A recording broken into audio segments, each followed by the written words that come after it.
আসসালামু আলাইকুম বন্ধুরা। আজকে এমন একটা দিন আপনাদের সাথে শেয়ার না করে পারলাম না। আজকে আমাদের বাড়িতে অনেক সুন্দর একটা বিয়ের অনুষ্ঠান।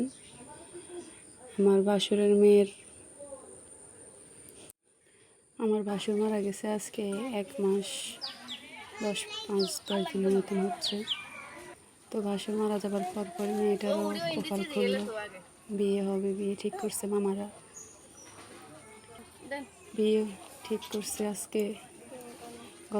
গত শুক্রবারে ফর্দ হয়েছে, তো আজকে বিয়ে। তো যেহেতু আর্থিক অবস্থা খুবই দুর্বল আর কি, আমরা নিজেরা চেষ্টা করতেছি ওর মামুরা সহ যা পারি অল্প কিছু মানুষজন নিয়ে অল্প ছোটোখাটো একটা আয়োজন করে বিয়ের অনুষ্ঠানটা সম্পন্ন করব।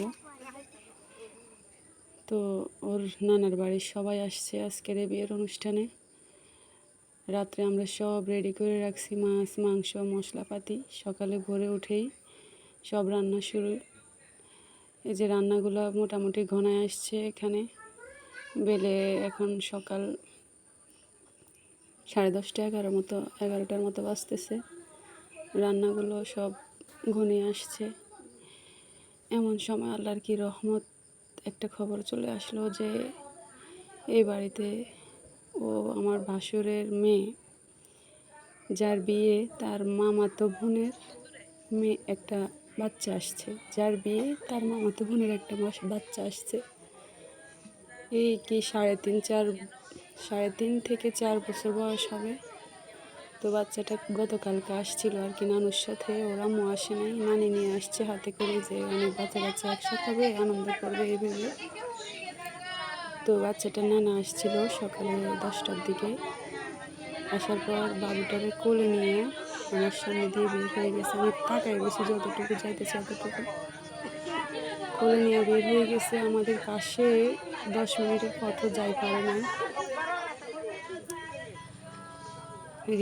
একটা অটো রিক্সার সামনে দিয়ে নাকি দৌড় দিছে, কি বলছে বুঝি নাই। এই অটো রিক্সা বাচ্চাটার গায়ের উপর দিয়ে বলে চলে গেছে। আমরা দেখি নাকি ওর মামু বাচ্চার নানাটা ওই সময় হতভম্ব হয়ে গেছে। চিৎকার দিয়ে ডাকলে অবশ্যই আমরা শুনতাম, সবাই বের হয়ে যেতাম, কিন্তু উনি বুঝে পারে না। উনি ওই রিক্সাতে করে, যে অটো রিক্সাও বাচ্চার গায়ের উপর উঠে গেছে, ওই রিক্সাতে করে বাচ্চাটাকে নিয়ে তাড়াহুড়ো করে বাজারে একটা ছোটোখাটো যে ডাক্তারখানায় চলে গেছে। ওইখানে গিয়ে দেখে যে ডাক্তাররা ভাবছে পড়ে গেছে, মাথা পাড়ছে, মাথার একটু চুল ছিঁড়ে দেখতেছে আর কি কতটুকু পারছে বা কিছু। আসলে বাচ্চাটার বুকের উপর দিয়ে রিক্সার চাকা চলে গেছে। তো 2-3 জায়গায় তারপরে বড় হাসপাতালগুলোতে নিছে, সদরে নিছে। বাচ্চাটা ওই যে চোখ বন্ধ করছে আর চোখ খুলে নাই।